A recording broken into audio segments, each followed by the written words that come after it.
Hi, I'm Don Eisenbeisz, lead maintenance for Silverleaf in Texas Fort Worth District. Today we were going to talk to you real quick about safety procedures with mixing pool chemicals.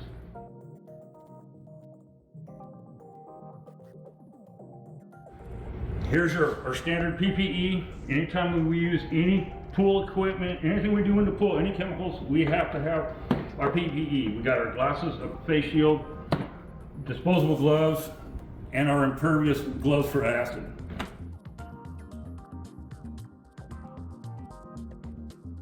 I'll read a couple things real quick about pool chemicals, and from the Pool Operator's Handbook, it has in there, it says, most common pool chemicals are incompatible with each other. Intentional or accidental mixing of incompatible chemicals is likely to lead to a chemical reaction that may generate temperatures high enough to ignite nearby combustible materials. And the EPA also has a number of pool chemicals, especially those exhibiting oxidizing properties, can potentially be a highly reactive and capable of generating high temperatures.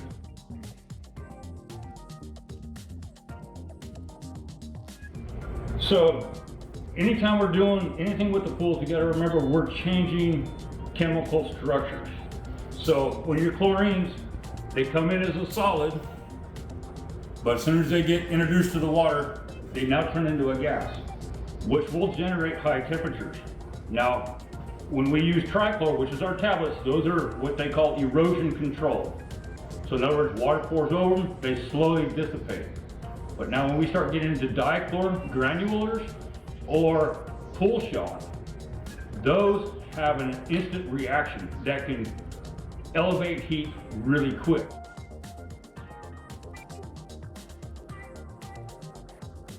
Remember, we never mix any chemicals together. If I have an old bucket of shock, finish that up first. Do not mix it with the new shock. Even though it's from the same company, sometimes one might be contaminated a little bit with moisture and we could get a reaction. That goes for your chlor tabs, that goes for everything. We don't mix chemicals.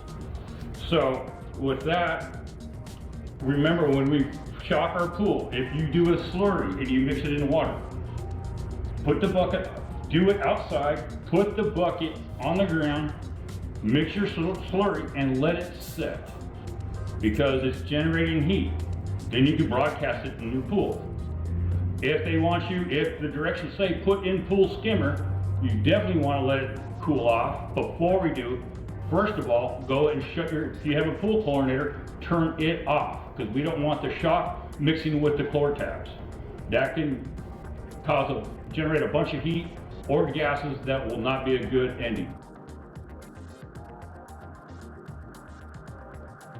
Well, let's always remember when we're mixing chemicals, we do it outdoors in a well-ventilated area, or even when you're opening your lids to your chlorine, the lids to your muriatic acid, do it in a well-ventilated area and away from your body, because you don't want the vapors, your fumes to get to you.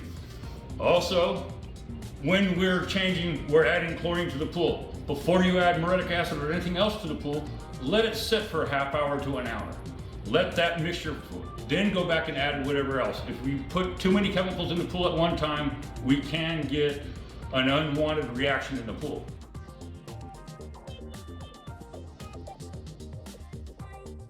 Now, leaving the chlorine side, let's go to if you're using soda ash.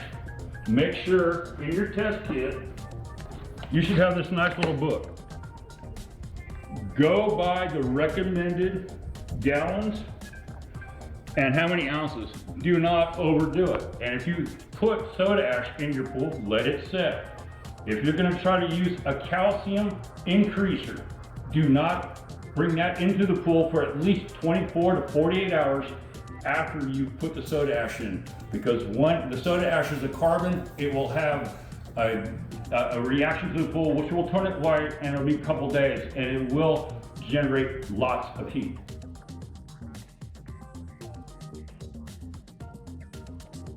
Okay, we all have our SDS books. We have the big one on our safety board. I keep this one in the pool area, in the pool room. This is just pool chemicals. So in case of emergency, we don't have to flip through a bunch. and we don't have to find it. It's in the place where everything is accessed.